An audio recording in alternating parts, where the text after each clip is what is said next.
सोमवार सुबह लोग अपने कामकाज की भाग दौड़ में लगे थे कि तभी दुनिया को हैरान कर देने वाली खबर सामने आई। पता चला कि ईरान के राष्ट्रपति इब्राहिम रईसी की एक हेलीकॉप्टर क्रैश में मौत हो गई। बताया गया कि ईरानी राष्ट्रपति के साथ उस हेलीकॉप्टर में ईरान के विदेश मंत्री समेत कुल 9 लोग सवार थे और हादसे में सभी की मौत हो गई। नमस्कार, आप देख रहे हैं श्रेष्ठ भारत। मैं हूं आपके साथ संजीव चौहान।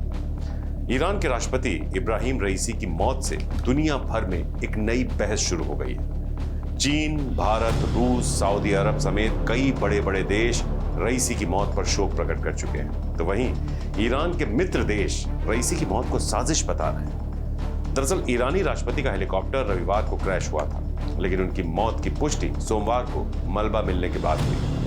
ईरान की कैबिनेट ने अपने आधिकारिक बयान में राष्ट्रपति की मौत पर संवेदना जताई है और कहा है कि ईरान की शासन व्यवस्था पहले की ही तरह चलती रहेगी। साथ ही यह भी बताया गया कि हेलीकॉप्टर में क्रैश के वक्त राष्ट्रपति के बॉडीगार्ड, पायलट, को पायलट, सुरक्षा प्रमुख जैसे अधिकारी भी सवार थे। समाचार एजेंसी रॉयटर्स ने बताया कि जिस जगह पर हेलीकॉप्टर क्रैश हुआ वहां का मौसम खराब था। क्रैश में रईसी का हेलीकॉप्टर पूरी तरह से जल गया था।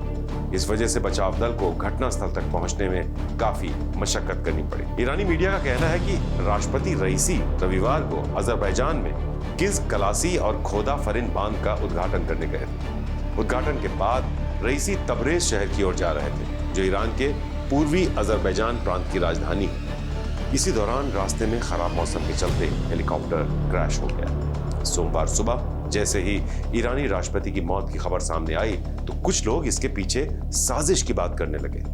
सोशल मीडिया पर तो कुछ लोग इसे ईरान के दुश्मन इजराइल की साजिश करार दे रहे हैं और सवाल ये कर रहे हैं कि ये कैसे हो सकता है कि राष्ट्रपति के काफिले के 2 हेलीकॉप्टर सही सलामत वापस आ गए और सिर्फ रईसी का हेलीकॉप्टर ही हादसे का शिकार हुआ। अब ये सवाल इसलिए भी उठ रहे हैं क्योंकि पिछले कुछ महीनों से हमास और इजराइल के तनाव में ईरान खुलकर हमास का समर्थन कर रहा था। इसी वजह से कुछ दिन पहले ईरान और इजराइल में भी तनातनी बढ़ जा रही थी। दोनों देश एक दूसरे को टारगेट कर हवाई हमले तक करने की धमकियां दे रहे थे। ईरान की तरफ से यह थ्योरी इसलिए भी गढ़ी जा रही है क्योंकि गाजा में चल रहे इजरायली हमले के बीच कुछ समय पहले ईरान ने इजराइल पर हमला कर दिया था, जिसके बाद इजराइल ने ईरान को इसके गंभीर परिणाम भुगतने की धमकी दी थी। लेकिन अब रईसी की मौत के बाद इजराइल ने बिना देर किए अपनी सफाई पेश करते हुए कहा है कि इस हादसे में हमारी कोई भूमिका नहीं है। इजराइल के समर्थन में अमेरिका के सेनेटर चक शूमर ने भी कहा है कि अमेरिकी खुफिया एजेंसियों को ऐसे कोई सबूत नहीं मिले हैं जिनके आधार पर ईरानी राष्ट्रपति की मौत में किसी तरह की साजिश की बात सामने आई हो। शूमर ने कहा कि जहां यह हेलीकॉप्टर क्रैश हुआ वहां का मौसम बेहद खराब था। ऐसे में यह हादसा ही लगता है, मगर इसकी पूरी तरह से जांच की जानी चाहिए। वहीं विदेश मामलों के कुछ जानकार भी राष्ट्रपति की मौत के पीछे इजराइल का हाथ होने से इनकार कर रहे हैं। उनका कहना है कि ईरान के राष्ट्रपति को मारना मतलब सीधे जंग का ऐलान करने जैसा है। इजराइल की लड़ाई हमेशा ईरान की मिलिट्री और न्यूक्लियर पावर से रही है। इजराइल ने कभी हाई प्रोफाइल लोगों को टारगेट नहीं किया। इसके अलावा द इकोनॉमिस्ट की रिपोर्ट में भी दावा किया गया है कि रईसी की मौत में इजराइल का हाथ होने की कोई वजह नजर नहीं आती। इजराइल ने कभी ईरान के राष्ट्र प्रमुख को मारने की कोई कोशिश नहीं की। इजराइल अच्छे से जानता है कि अगर ऐसा किया तो ये युद्ध के आगाज करने जैसा है, जिसके बदले में ईरान की तरफ से भी बड़ा एक्शन देखने को मिल सकता है। तो देशों के बीच आरोप प्रत्यारोप जारी हैं, लेकिन इन सब के बीच ईरानी हेलीकॉप्टर के क्रैश होने की असली वजह का अभी तक पता नहीं चल पाया है। लेकिन एक खास बात यह है कि एयर ट्रांसपोर्ट की सुरक्षा के मामले में ईरान का रिकॉर्ड हमेशा से खराब रहा है। अब इसकी एक वजह दशकों से लगाए जा रहे अमेरिकी प्रतिबंध भी बताए जाते हैं। रईसी बेल 212 हेलीकॉप्टर पर सवार थे, जो अमेरिका में बनाया जाता था। इससे पहले भी ईरान के रक्षा यातायात मंत्री के अलावा ईरानी सेना के कमांडर भी प्लेन या हेलीकॉप्टर क्रैश में मारे जा चुके हैं। ईरानी सरकार ने देश के एयरक्राफ्ट सिस्टम को आधुनिक करने की जब भी कोशिशें की तो पश्चिमी देशों से उसे कुछ समझौते करने पड़े थे, जिनमें अमेरिका के लगाए प्रतिबंधों में ढील देने जैसी बातें भी शामिल थी। लेकिन ये सारी कोशिशें तब थम गईं जब पूर्व राष्ट्रपति डोनाल्ड ट्रंप ने डील कैंसिल करते हुए फिर से ईरान पर प्रतिबंध लगा दिए। वहीं कट्टरपंथियों के हाथ में सत्ता गई तो उन्होंने एविएशन सेक्टर को मजबूत करने के लिए हाउस होल्ड सेक्टर्स और फॉरेन एलाइज पर डिपेंड रहने की बात करके सरकारी कोशिशों की आलोचना की और इस तरह एविएशन सिस्टम के हालात जस के तस बने रहे। इन सब के अलावा एक और खास वजह है जिससे इस हादसे की एक बड़ी वजह भी उसे बताया जा रहा है।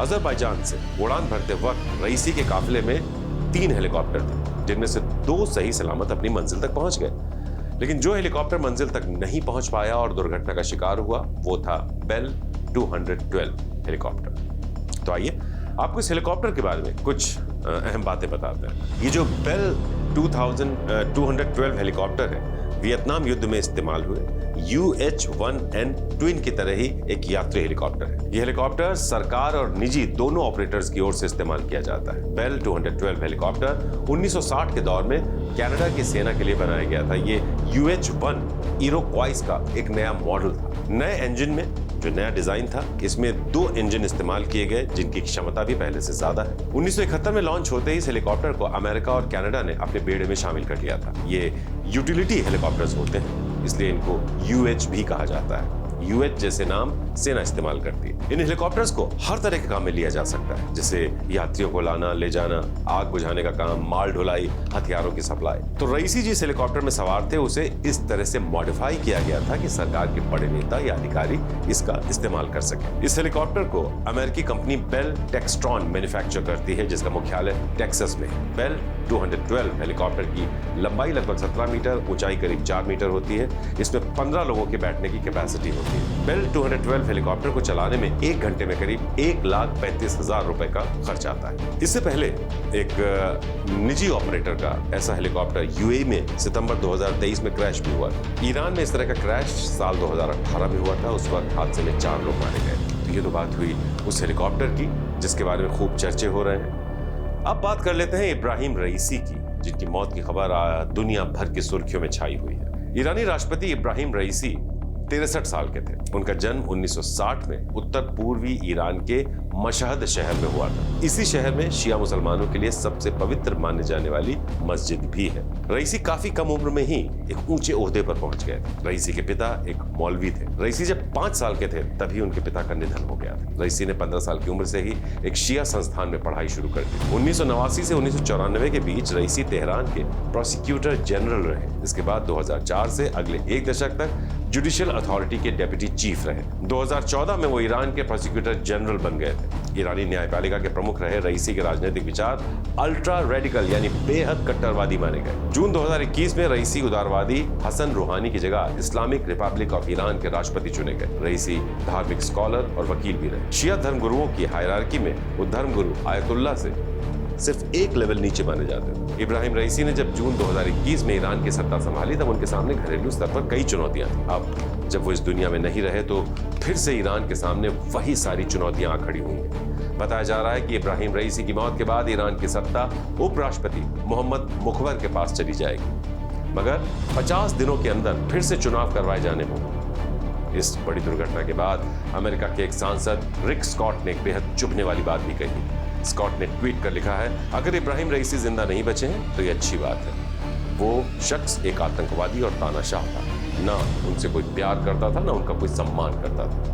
अगर वाकई मौत हुई है उनकी, तो ईरान के लोगों के पास कातिल तानाशाहों से अपने देश की सत्ता वापस लेने का ये अच्छा मौका है, ये उन्होंने ट्वीट किया। लेकिन बड़ी बात यह है कि ईरान की ज्यादातर आबादी लोकतांत्रिक तरीके से होने वाले चुनाव में अपना भरोसा खो चुकी है। इसलिए यहाँ लड़ाई राजनीतिक विचारधारा और कट्टरपंथियों के बीच की है। अब अगर ऐसे में ईरान में चुनाव हुए तो वहां की जनता के लिए यह बेहद मुश्किल वक्त होगा। तो ये थी हमारी बड़ी खबर। इस खबर के बारे में आपकी क्या राय है, हमें कमेंट करके जरूर बताइए। नमस्कार। श्रेष्ठ भारत पर खबरों से जुड़े रहने के लिए चैनल को सब्सक्राइब और लाइक करें, बेल आइकन दबाएं और देखते रहें श्रेष्ठ भारत।